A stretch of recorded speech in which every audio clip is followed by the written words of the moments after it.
So who here is a truth seeker? Can I show you a show of hands?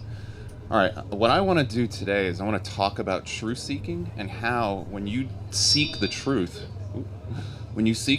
here, I'll sit down here, then, yeah, okay. It really does add something tangible to our environment.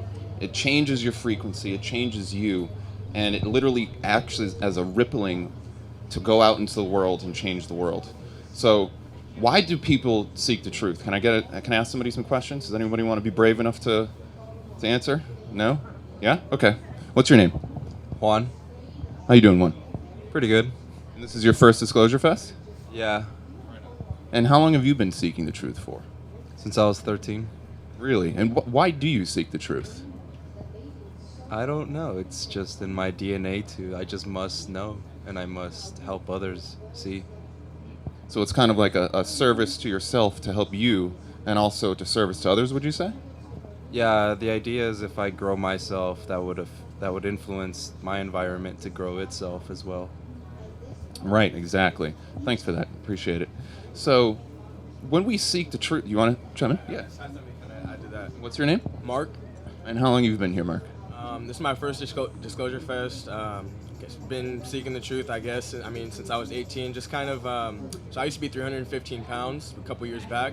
So I mean, it was just kind of growing up with the addiction to food and fast food, and really realizing what that did to your body, and just starting to get healthy. And I just feel like it's that belief in lack and that belief in. Really, it's easy to get in this society to be taught to believe in lack and believe in, believe in fear and believe that it's an actual thing. So, getting out of that and, believing the truth and wanting, what is real. And so it sounds like truth seeking for you has kind of been like a savior for you. It's liberated you from your life. Definitely, yeah. Well, congratulations on losing all the weight, brother. You look great. So that's one of the things that I came to inclusion. I started waking up in 2010, and I did so because I was researching cures for cancer at the time. And my partner at the time found this movie called The Gerson Miracle, where it talks about this guy who cured cancer in the 1920s. And, I was coming from a very scientific kind of atheistic background at the time, and I thought to myself, wait a minute, cures for cancer can't be real. We'd hear about them all over the news. They'd be everywhere. Well, come to find out, this guy did actually cure cancer in 1928. He actually testified before Congress in 1946 on a Senate panel that was hearing about ways to deal with this cancer problem because cancer rates were spiking. And his research and his cures were suppressed because ultimately the cancer industry wanted to make money off of treating cancer and not curing cancer. So when I heard about that, it was just like my mind exploded. How is it that this could happen? And just knowing that there was actually a way to deal with cancer brought me a lot of peace and comfort and solace. It literally reduced my anxiety. I wasn't worrying about necessarily contracting cancer, but I knew that it was a problem that 1 in 2 people were going to get cancer at some point in their lives. And this is something that was going to affect my life and affect other people's lives. So if I can give myself peace of mind, then maybe I can give peace of mind to other people. So I started doing a lot of research, and what I ended up doing is proving to myself that this thing was real. And once I did that, I had this calling. I felt like I needed to share this information with the world, with everybody that I could. And I spent like a year where I was just telling everybody I could about these cures for cancer, and hey, I see you're eating some food that's not so healthy for you. Let me talk to you about this stuff. And I thought that I could just tell people what I was sharing, and it would just magically wake them up, and they'd be on the path, and they'd want to be healed. Well, it didn't work that way. A lot of people didn't want to hear it because ultimately, and this is what I discovered through studying psychology, is that your belief system and your worldview, they help you organize your reality. They help ground your reality. And if you're not careful in the way you try to share your information with people, then it can destroy their sense of reality, and now they're kind of left sitting there with nothing. And a lot of people have developed defense mechanisms, and the powers that be know how to do this, to prevent people from sharing and engaging in the unity that comes around with truth seeking. Because ultimately, the truth is all around us. We're all swimming in it. So in that sense, we're all united by our quest for truth. We're all united to try to figure out, like you were doing, try to figure out what's happening in your life, make your life better, like your life better, my life better. I'm sure everybody who's listening to these worlds, we all feel this zeal for truth in our lives. Why is it that we're not working together to seek the truth together? Well, this is what got me into what I call the great work. So the great work, if anybody's not familiar, it comes from an alchemy term. And alchemy, the mainstream version is that it talks about how we're supposed to turn lead into gold, but that's actually an allegory for our consciousness, for our beingness.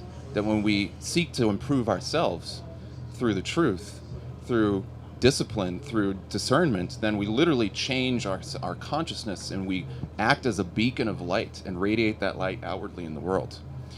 So the great work is this concept of each person hearing the call to improve themselves, and in the process of doing so, uniting to be a force of change for the entire planet and actually bringing goodness back into our world. So I'm sitting there and I'm thinking, well, how do we do this? If there's all this really great information, if we have these cures for cancer, if we know about ways to heal the environment through like alternative technologies, if we know about this control system that's trying to suppress us, how is it that we can work together to solve these problems? And I realized that a lot of the things that keep us separated is our tribal mentalities. And that tribal mentality comes down to how we were raised as children. So literally the very things that we're doing in our lives, they tend to work off of these old childhood traumas that we picked up from when we were our parents. And this was something that was a huge revelation for me. I'm like, oh my God. Has anybody heard of Bruce Lipton before? He talks about biology, belief, and how you can change your cells, your body through belief and things like this. And he said something when I first discovered his work in 2011 that just shook me to my foundations. He said, most of your subconscious was programmed when you were 0 to 6 years old. And you're living out that worldview, whatever you were dealing with at that time, that is playing itself out for the rest of your life. So if you don't go into yourself and seek the truth about who you are and what your personal story is, it's going to be very difficult for you to see the world with a clear eye, with a clear lens. And then ultimately, it'll prevent you from working with other people. So I really wanted to understand the fundamental basis of this, and I started studying a lot of psychology, a lot of philosophy, a lot of spirituality, and even law. I got into law because what I discovered is that the law at its core is all about developing ways for people to work together and trust, so we can actually make the world a better place. So each of our personal values and our wisdom that we're accumulating in life can come together and kind of act as a giant chorus, so we can radiate this positive energy out where they are all around us. So what I want to share with you guys today is that we all have what I would call childhood traumas, emotional baggage, things that are holding us back. And one of the reasons I think we seek the truth as just beings in general is we're looking to better understand ourselves and better understand the reality that we're swimming in, that we're working with.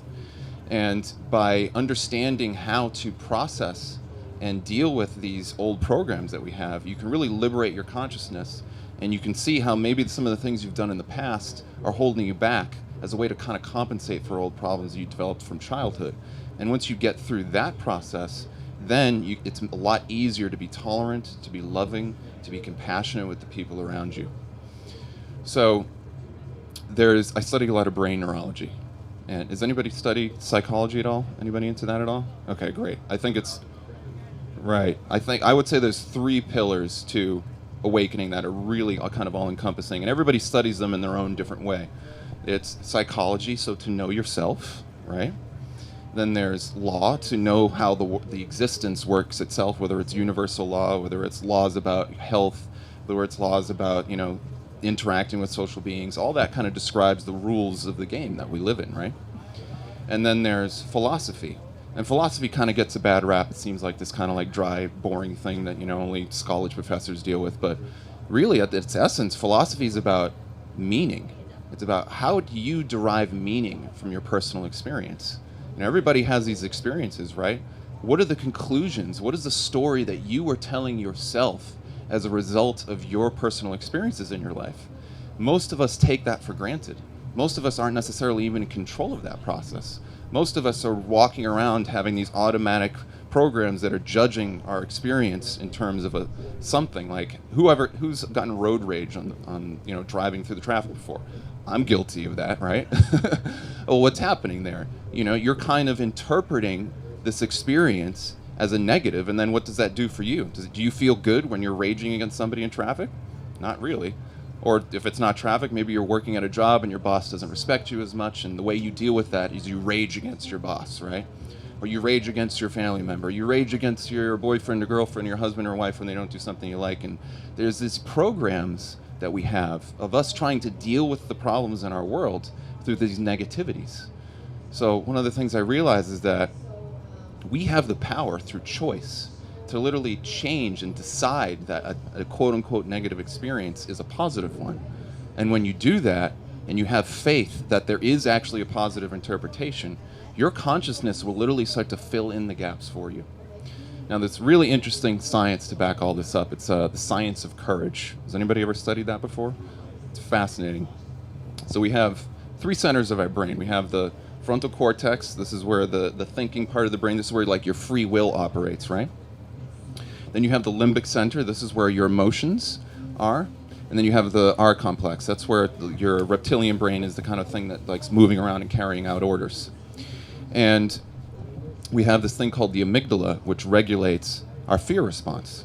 Now, what's interesting is that the amygdala is specifically designed to look for, amongst many things, negative facial expressions in people.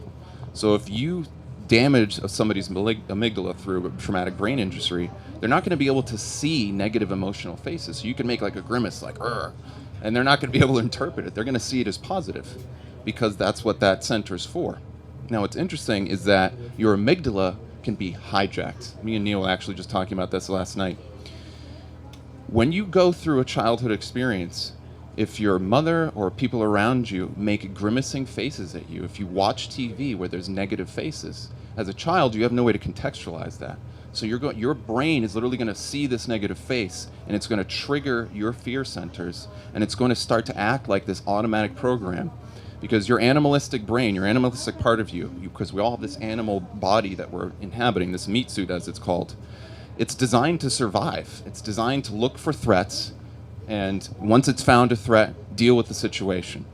But there's a human side of us, there's a spiritual side of us that's trying to come down and work with this.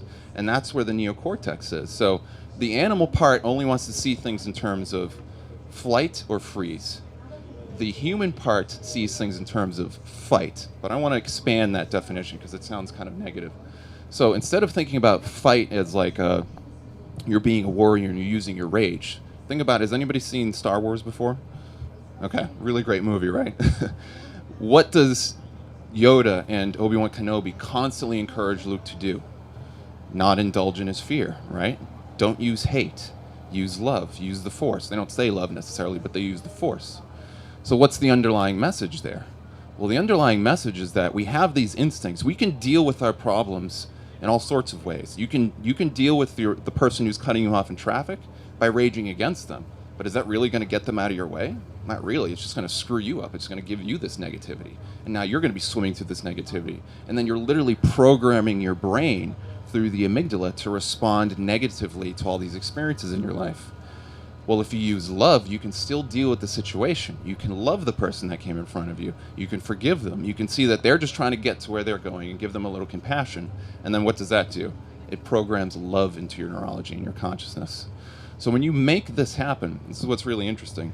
When you have an experience that is jarring for you, that's unknown to you, it's something that you weren't expecting, this makes you feel alert, what's called fear response. And in a psychological perspective, when you feel fear, it's a state of alertness that you don't necessarily want to deal with, but it's there, you have to deal with it.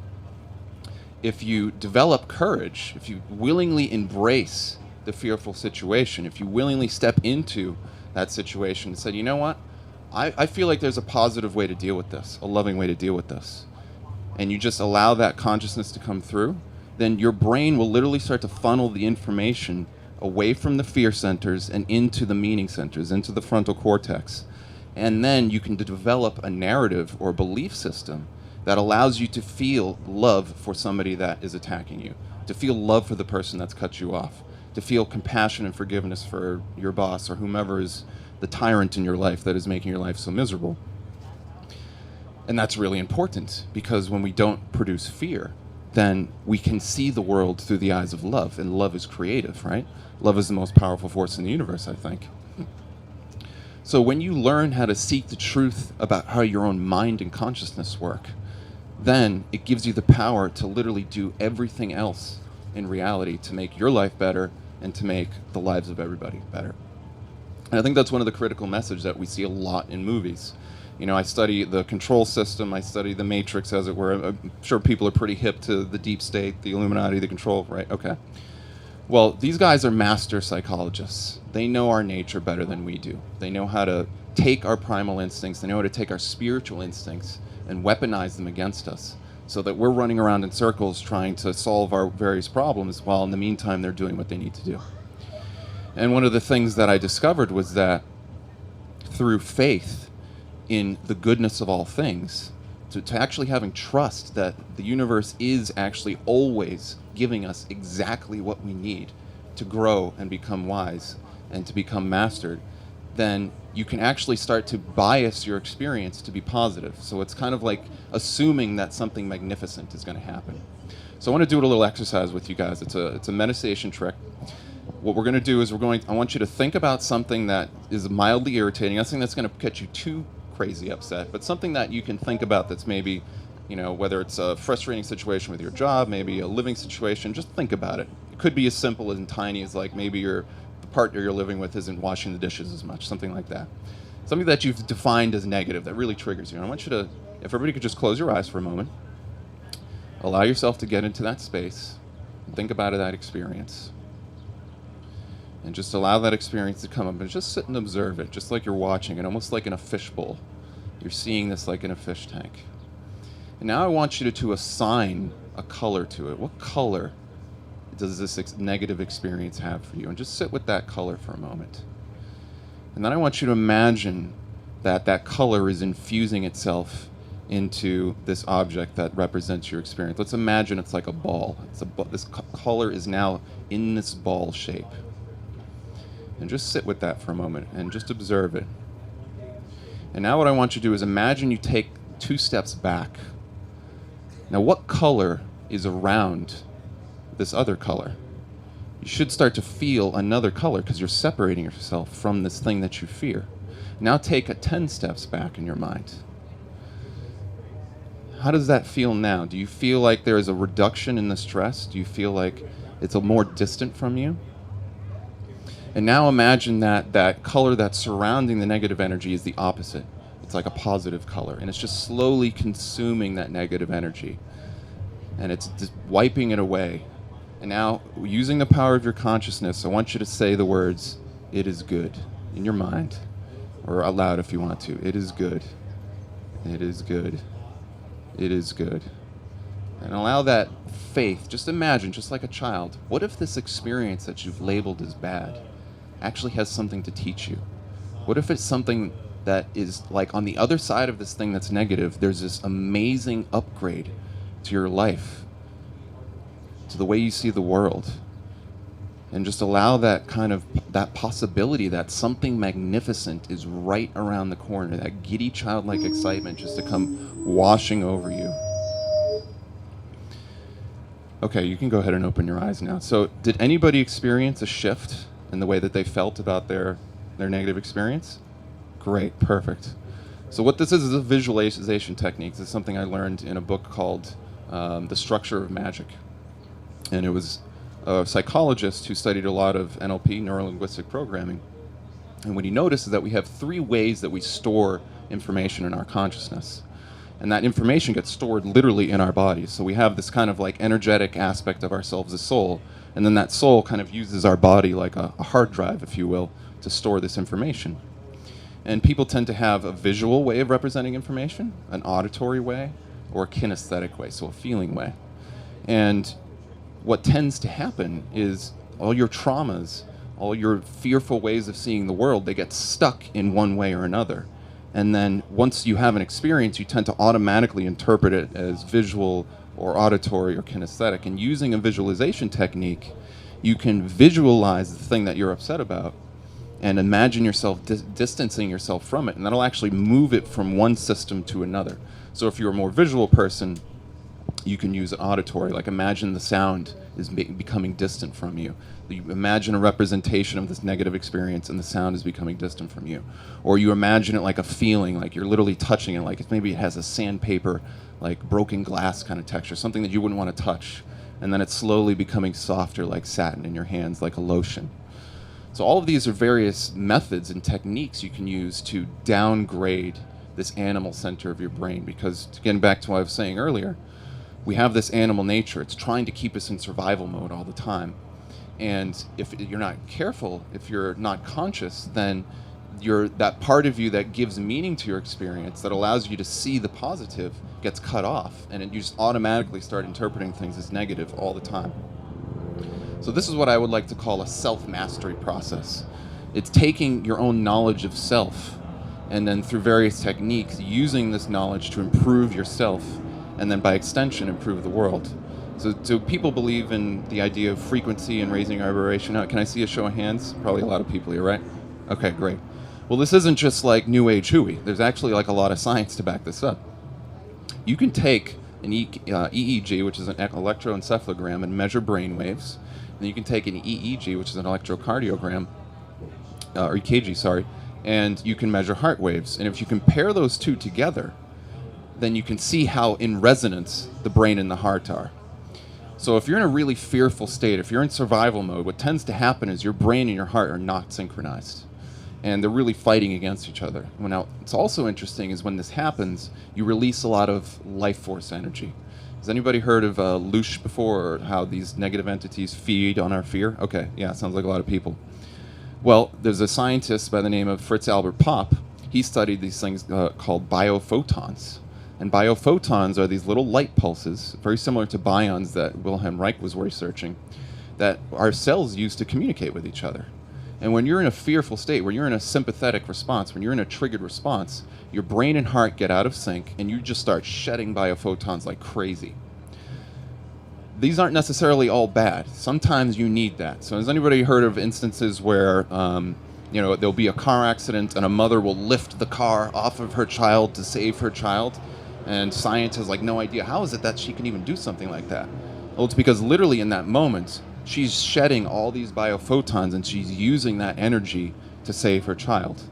So it's not that when this happens, it's always bad, but it can be hijacked. Obviously, if you're not careful, you can develop a narrative, you can develop a belief system about your life that makes it so that you always tend to see enemies and specters and problems everywhere, right? And let's face it, we're kind of living in a world where that's kind of a reality in a certain sense. There are people that aren't necessarily have our best interests at heart. But to get to the Star Wars analogy, we don't have to use hate. We don't have to use fear. We can use love. We can use courage. We can rest on our personal sovereignty and our mastery and develop ourselves to become more competent and sovereign in the world, and then deal with these situations as a master instead of like a frantic student. So when you develop the ability to give meaning to your experience, when you ask yourself the question, what lesson, what mastery am I being given in this experience that I'm having right now, no matter what it is, and have faith that it's actually possible to have that meaning, you literally start to train your brain to divert that information away from the fear and animal centers and into the meaning-generating centers of the neocortex. And you literally start to change your biology and the way you see the world. When the brain and heart synchronize with each other, like I was mentioning earlier, it raises the vibration in the sense that you start to have upper-level harmonics. So when the brain and heart synchronize, you experience a lot of bliss, you experience a lot of happiness, the biophotons stop shedding, and you start to use your own energy just for you. You're not shedding it out. So these, whether it's a person who's like a psychic vampire, or a narcissist, something like that, or it's literally like a negative entity that's attached onto you, if you learn how to love and embrace your own experience with love, no matter how hard it is, then you're literally cutting off these negative energy centers, and you're reprogramming your brain out of trauma, out of fear, out of control, and now you start to become a master of your own self. Who doesn't want that, right? I didn't grow up in a perfect life. I had lots of problems when I was a younger person. I had an addiction issue when I was a young person. I had to face a lot of things in my life. I'm sure everybody has their hardships and their stories. And one of the things I think is really important to consider is the hero's journeys. Everybody thought of the hero's journey before? So if you haven't, really cool thing to think about. The hero's journey is the story of a hero, protagonist, who's safe in his little village. He's doing his thing, or her village, and everything seems great, but then someday something happens. A challenge gets thrust onto him, and he doesn't want to face it necessarily, but in order to deal with the situation, in order to protect his village or protect himself or his loved one, he has to deal with a situation that he wasn't necessarily prepared to deal with. So he has to go out and face the dragon, and conquer the dragon, and then the result, save the village. And he doesn't know if he's going to be able to do this, but he has to have faith that it's possible. And then in the act of doing so, he transforms himself. One of the things that often happens in the hero's journey, which they use in movies all the time, is the hero goes through some massive, dark night of the soul moment, and then in the act of going through that dark night of the soul moment, they lose their infancy. They cease to be a child in relation to their experience. Now they embrace the hard truth. They didn't necessarily want to do it, but in the act of doing so, they unveiled and awakened this part of them that they didn't even know was there. And that's something that I've personally experienced in my life. It definitely sounds like something that you experience in your life, And we all have that. We all have these moments in our lives of hardship, of pain, of things that we didn't want to have to face. It's an initiation. I would call it a cosmic initiation. And because of free will, we can avoid that lesson, can't we? You can avoid it for years. You can die and never have truly embraced the challenges of your life, as many often do. But when you embrace those challenges, what ends up happening? You unlock this potential within yourself. Each of us have this potential. It's like we have this hero inside of us that's trying to claw outside of the shell of our beingness and kind of hatch itself into the world. So one of the things that I'd say is probably the most important as far as what I've learned in my life is that the things that aren't necessarily things that I enjoy or they're challenges or hardships, they have the greatest opportunity to teach me something. And if I can embrace that and have faith in the goodness that will come from that, then what often happens is wisdom and opportunities just manifest themselves, It's kind of like the law of attraction. I'm sure people have heard of the law of attraction before. I think that's part of it, We live in a universe of free will. What is the counterbalance to free will? It's universal law. How is it that my free will can dominate all of your free wills? It's because we have this thing called universal law that's kind of protecting everybody's free will. So that way I don't step on your shoes and you don't step on my shoes, and we can do our thing for the most part, right? Well, when we interact with the world, every time we make a choice, then we get feedback from the universe. And the choices that we made 10 years ago, we're still feeling that feedback, aren't we? If you made, let's say you made a choice to become, an alcoholic or something 10 years ago, you're feeling that choice today, aren't you? Of course. So if you embrace these opportunities in your life, then you can really do the work of actualizing your spiritual potential. And when you actualize that spiritual potential, you gain what I would call sovereignty. You gain maturity. One of the things that I study a lot of law, and I'm trying to figure out how is it that we can really make the world a better place. We can talk about all sorts of things, but if we're all in our little camps and none of us can talk to each other, then can we really be as effective as if we really united? I mean, who doesn't want clean water? Nobody raised their hand, right? Who doesn't want clean food? Nobody raised their hand, right? Who doesn't want to end crime and corruption and things like this? We all do, of course. But are we working together in a collective fashion to do some of these things? A lot of us aren't, and there's reasons why.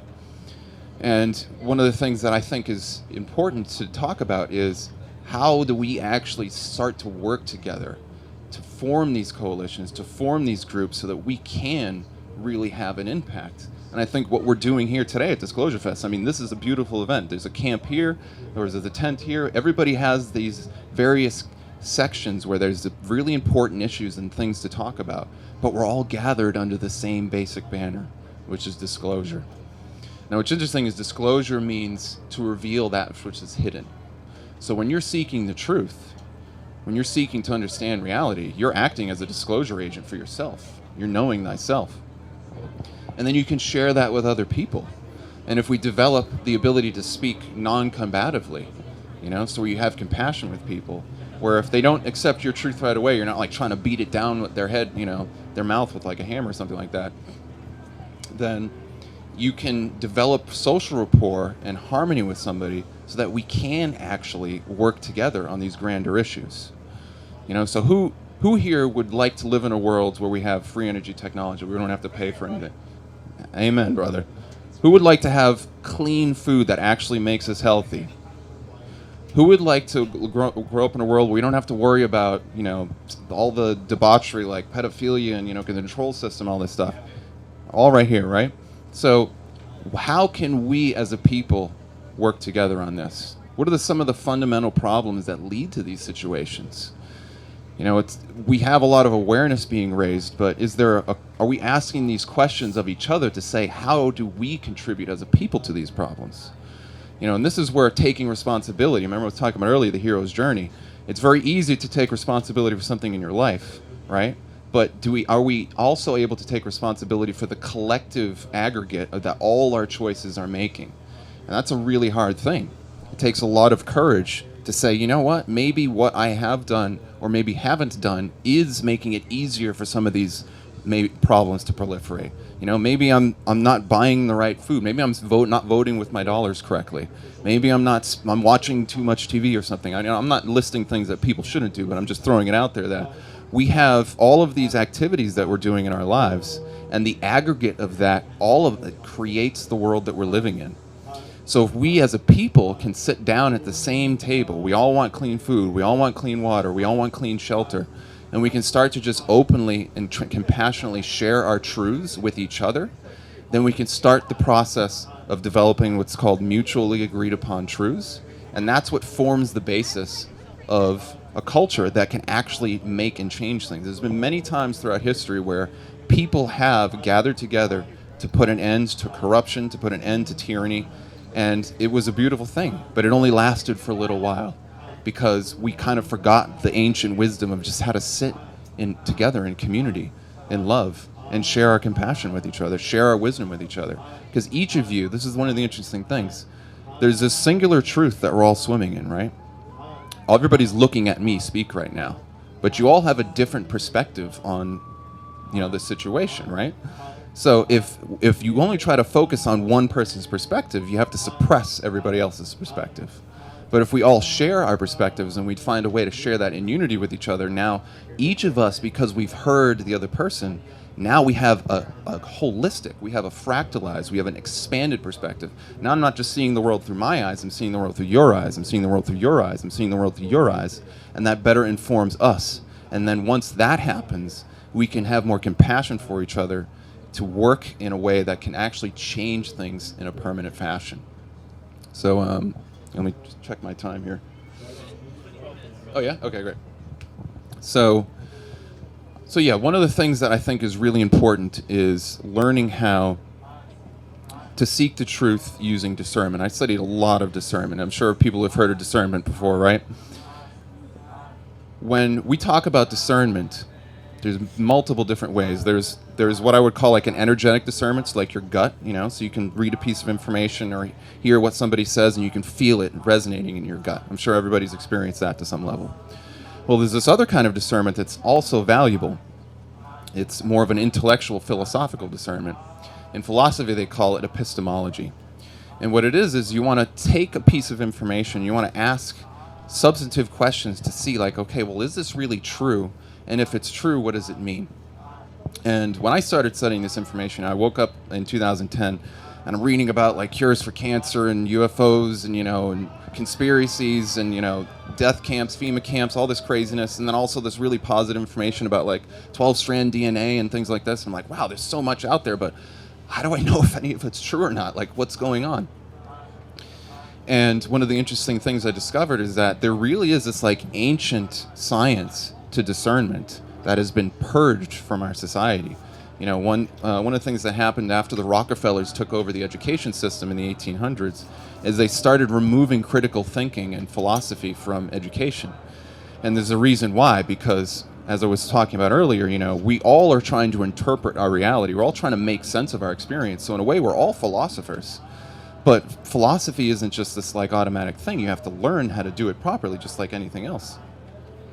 So we have this gut, this energetic discernment. And what the energetic discernment tends to do is it tends to give us an assessment or a readout for how we feel about a piece of information. So if I said that I heard from a whistleblower that there was going to be a big announcement next week that free energy was going to come out and the deep state was going to get taken out, how many people would resonate with that, right? Yeah, you'd be a fool not to, right? So that's something that resonates with you. It jives with your belief system. So that's what the energetic discernment tends to do, is it gives you a way to know whether or not what you're seeing resonates with your belief system. The logical discernment is one that asks you to think about it kind of the opposite. It tries to get you almost in the observer's perspective and say, well, let me assess this. Even if I don't want it to be true, let me allow myself to think about it. It might be true, to see what it might mean.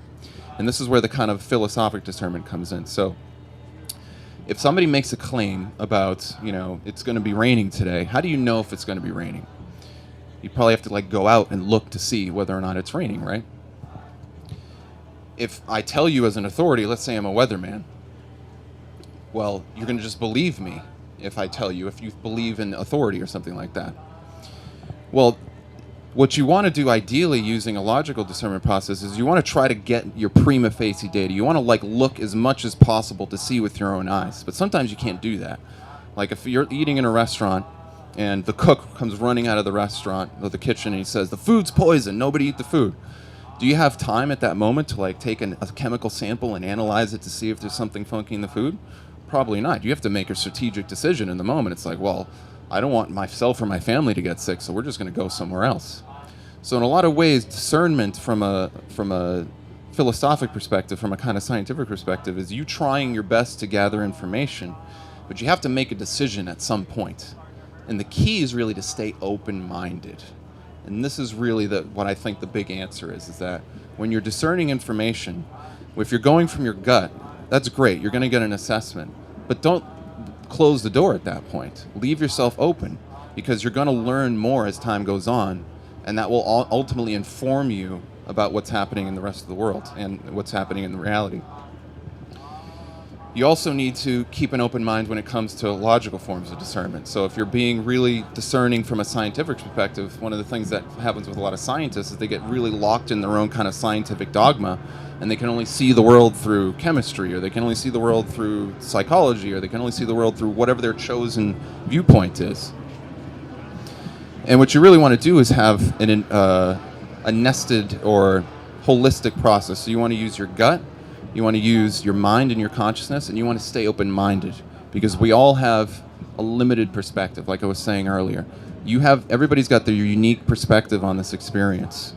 And we want to get to the point where we can share our information in a way that allows other people to put their opinion in without it feeling defensive to us, So with discernment, one of the reasons it's important is we develop the ability to create a better map of meaning, a map of the world. So one of the interesting things about the way we navigate consciousness and we navigate experiences, we're not really dealing with the world directly. We're dealing with a version of it that we create inside of ourselves. I like to call it the biological virtual reality environment.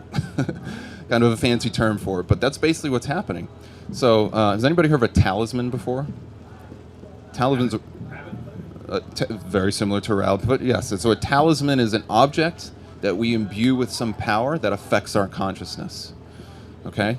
So if you expand that concept kind of outwardly, everything in your reality is a talisman, because everything has a meaning associated to it. What happens if you ever lived in a house where some really intense situation happened, like maybe your parents got divorced, or you broke up with a significant other, and now that place is kind of like tainted with that negative energy? Well, that's because literally what you're experiencing in your reality is a replication in your own consciousness, and your consciousness assigns all this meaning to every single object in your experience. So by understanding that process and taking control over how you determine your own experience, you can literally change these negative talismans and you can create positive talismans. One of the really good things, I study a lot of relationship dynamics, and breaking up with somebody is a really intense experience. It's arguably one of the most traumatic experiences that people will tend to feel in their lives. And one of the best things you can do is just clean your room afterwards. and it tends to wipe all that negative energy away. So one of the things we tend to do in our lives is you go to work, you have your office, you have your job, and you're just in this space where, maybe you're automatically thinking about things negatively because your boss is really hard on you and you're not really working a job you love, and, there's all this like stuff that's just holding you down. And that's just kind of like in the background of your mind, just kind of like smearing your whole reality with this negativity. It's like the opposite of a smudge stick, It's like you're just smearing it with all this negativeness. And if you're not careful, then before you know it, you've kind of boxed yourself into this reality for yourself that's really negative. So by learning how to transmute that, by having faith in the fact that something could be good, and then going through various steps and processes to deal with that, you can change the biological virtual reality environment.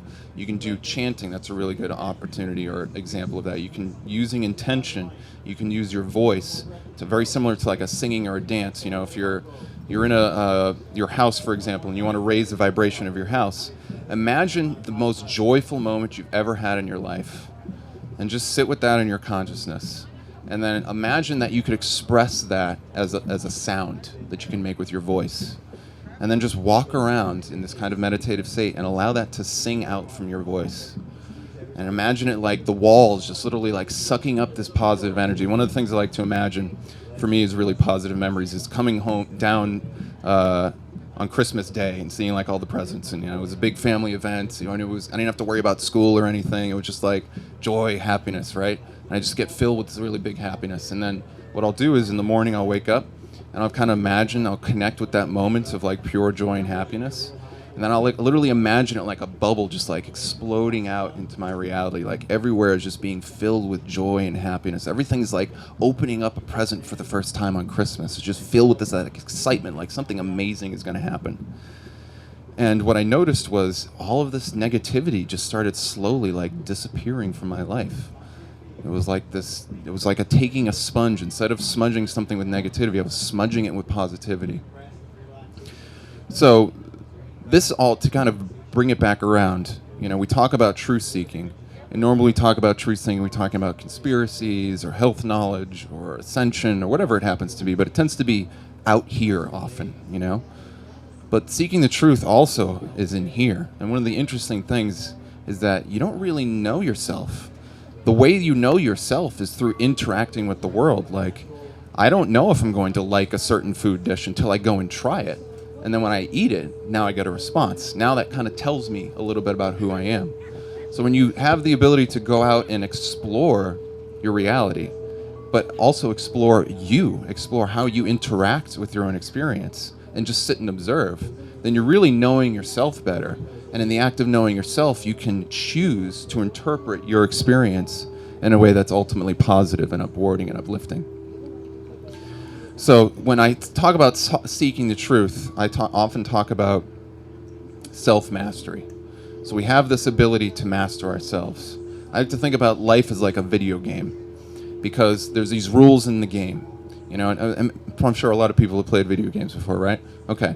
So if you try to not follow the rules in the game, what's going to happen? Probably not going to get too far, right? You might just be running around in the beginning place where you're, shooting guns or something like that. But you're not going to be able to do the really cool stuff in the game, are you? Okay. So if we think about life as a video game, then there's these things built into life that are trying to teach us something. They're trying to make us better. They're trying to improve our skill set, just like a video game. And if you embrace those, then you become more mastered, and you literally start to climb up the ladder of life. So when you gain knowledge of self, when you know thyself, and you really start to master your own beingness and your consciousness, then that's where all of the magic starts to happen. And then you actually become a change agent for good in the world.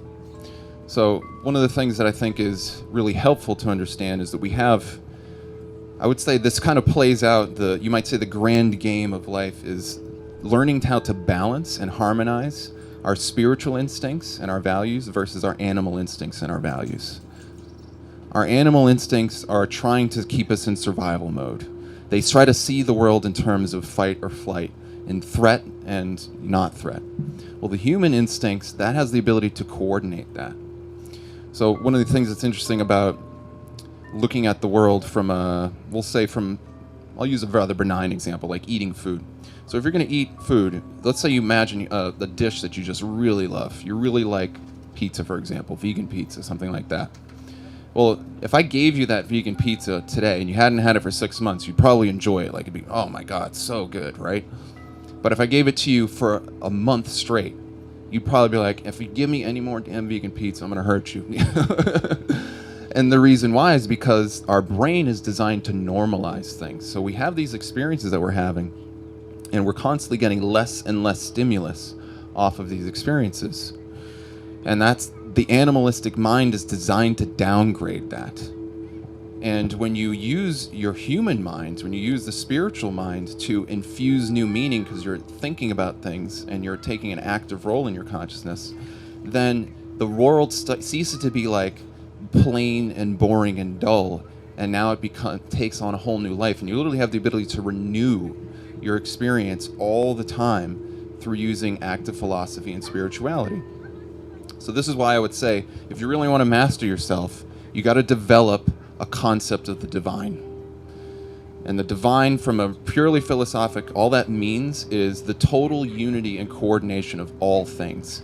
How does everything relate to everything else? Is there an answer to that? What is the answer to that? And that asks a question. That's a meaning-generating question. If I asked you, how is your experience today of coming to Disclosurefest connect to every other experience in your life and what will happen in the future, that's going to activate your inquisitive nature. You're going to start to think like, well, I don't know. And, frankly, who does know? But that's the whole point. The answer isn't necessarily the important part. It's the question that's the important part. It's the question, like Neo or Morpheus says, it's the question that leads you to places like this. It's the question that leads you to looking for better ways to understand your life and your experience and what ultimately you can create the best life possible.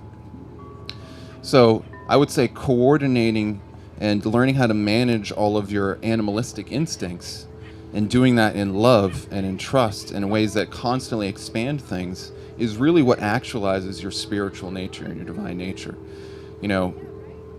A really good way to think about this too is in terms of coordinating your experiences with love and trust and fellowship. So we're all living in this world where we need to survive. We're all living in this world where we need food and water and things like this. I could try to do that by taking your food and your water, but then that's going to cause you harm, right? Now you're not going to have food and water.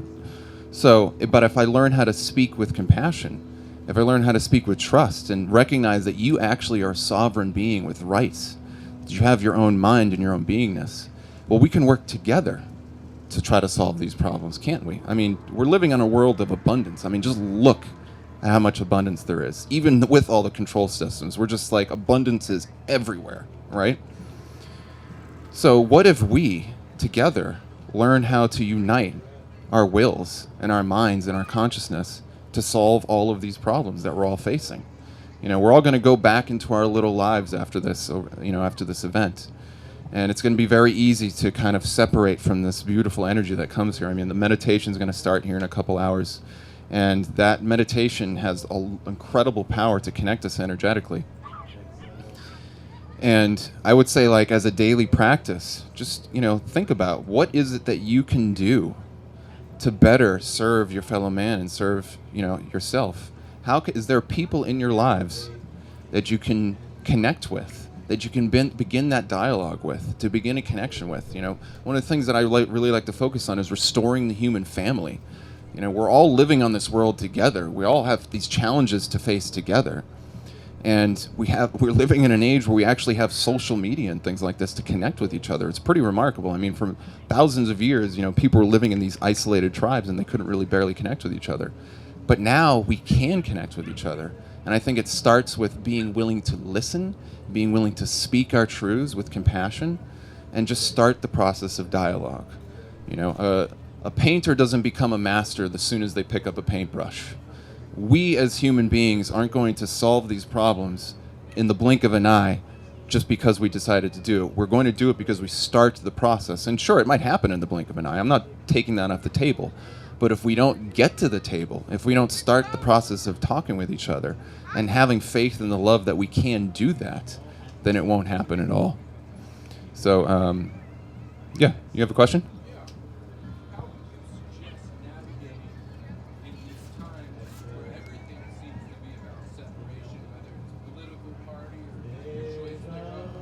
Sure.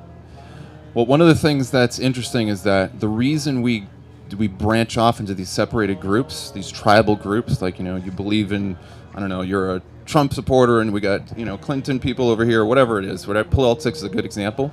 It's because we yearn for connection with other people.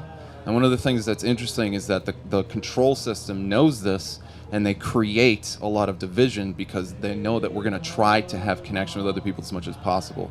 So realize that at the end, behind your kind of tribal divisionist thinking or other people's is really an ultimately desire to connect with people because people feel isolated. So if you can have compassion with somebody and just hear them out, you don't have to believe them, but just learn how to entertain somebody else's beliefs. Just like a child, when you're reading a bedtime story to a child, they can learn a lot from hearing the story. It doesn't have to be true in order to learn a lot. Well, you can use that same basic idea to listen to other people. One of the things that I would say in my social work that I do is just take a genuine interest in other people's lives. What is important to them? What do they care about? Why do they love what they love? Even if it's not something that you happen to love, just listen to them honestly. Give them a chance to speak, and care about them. And what often happens is you'll develop a rapport with them. One of the things that I learned from reading the Urantia book, which is a massive tome of information, but it says, one of the masters that's talking about how to raise the consciousness of the planet says, when you're trying to share truth with somebody, instead of trying to, like, as a campaigner, just dump your truth into them, listen to what they have to say. What is important to them? What are their truths? What are their beliefs? No matter how broken or imperfect they are, if you can listen to what somebody else has to say and then just drip in your wisdom and your information in the way that they can hear it, it creates that connection. So I would say, to answer your question, focus more on developing a connection and love with somebody than trying to make your version of the truth be the right one that gets heard. And have your truth be like, that's a goal in the future. But really, I care more about connecting with you as a human being than I do about you believing what I do. Make sense? No.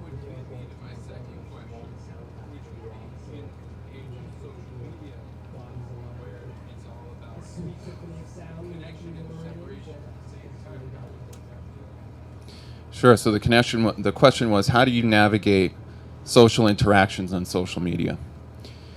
Well, we, as creatures, we are psychologically driven to express ourselves and want to have social recognition. So we all want to express what is in our hearts, what we value, what we want to do. And we want other people to reflect that back to us.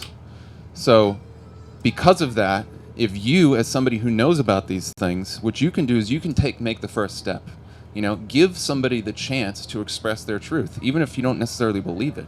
It's okay. If you know your truth long enough or good enough, is somebody else's truth really going to hurt you by just simply listening to them compassionately? Not really. But what it'll do is it'll give them a chance to discharge. A lot of the things that happen on social media, the angst, the anger, the division, is because, as soon as somebody says something that doesn't agree with you, you're just like ready to like smash them down and like throw them into the wolves. I mean, I'm sure none of you here would do that, of course. But, but one of the things that's important is just allowing somebody to speak and just entering a discussion with them. Focus on the ideas. Ask them questions, and that will often downgrade a lot of the antagonism. Did you have a question? Yeah. I myself am very open to the concept of past life because, to me, I see that as the great equalizer of our soul's journey.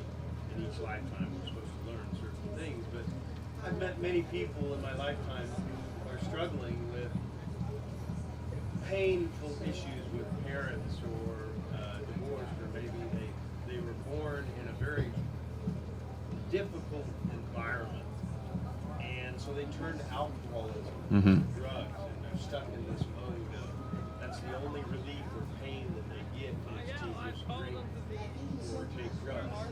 And what would you offer as guidance or suggestion for them to start to get out of that box? Sure. Great question. So the question was, how do you help somebody or encourage somebody to get out of a drug situation, or even just a alcoholism, or just a mental trap, whatever. Addiction doesn't even have to be a part of it. Well, I would say one of the things that's really important is we guide our lives by personal narrative. Every single one of you has a story. You're a character. You're the main character in your story that you've told yourself. You've been developing your entire life. But do you think about life that way? Not really, usually. No, we don't necessarily think about it that way. But it does guide everything that we do and we think about. So if let's say you're working in a job that you've been there for 30 years, and your boss is a jerk, and you've got a family that you're supporting, but they don't even really appreciate it, and it just seems like no matter what you do, you're not fulfilled in life. Well, you're going to interpret your life in that way. You're going to create a narrative that makes things negative for you. So what you want to try to do is re-examine your life. Take a step back. I would say going on an extended meditation is very helpful, because what tends to happen is you get stuck in these cycles and you start automatically interpreting everything in a certain way. And if you just get out of your headspace for a little bit, whether it's a day, a week, a month, then often if you have the right intention, you can ask yourself the question, well, what can I change about the way I see my life? Maybe I need to change my narrative. What is it that I can do to make my life seem empowering? Is there something I'm doing at my job that I've been telling myself I hate for 20 years that is actually doing something good for me? What's the silver lining, Why do you have to turn to alcoholism or alcohol to relieve your pain? How do you get out of that? Well, from a medical standpoint, the reason you're turning to alcoholism is because the alcohol, you've decided at some level that that's your way out. So it becomes a talisman, becomes a way for you to release this tension. And they've actually studied neurologically that when you have whatever your addiction is, whether it's cigarettes, alcohol, biting your fingernails, whatever your vice is, when you do that thing, it's like a ritual. It's a self-care ritual. You literally start to align your brain and heart, and you start to relieve this stress. So if somebody is having an addictive behavior, what it is, it's actually their survival mechanism for dealing with a situation that they haven't figured out a way to deal with. And ultimately, this is where the courage response that was coming in earlier. When you get into a situation where you're like, I can't do anything to change my life, now you're in fight or flight mode. Now your animalistic centers are firing and you have no way to deal with the situation. If you believe that it's possible, that there is a positive way out of whatever your situation is, and you keep investing yourself in that choice, eventually your mind will literally start to give you the answers as insights. And if you keep following that energetic trail and pulling that energetic cord, you'll start to unravel the prison that you've written for yourself in your life, and you'll create a new life matrix, a new life path, a new life narrative that makes life more rewarding and fulfilling. So, actually, probably got to wrap up here, right? Yeah, okay. So thank you, everybody. I really appreciate everybody taking the time to come to this event. Disclosurefest is awesome. Yeah, give yourself a big round of applause. Because seeking the truth and making the world a better place is something I'm very passionate about. I think all of you are passionate about it, and we can and we will do this one step at a time. Much love, everybody. Thanks. Justin Deschamps here. Take care.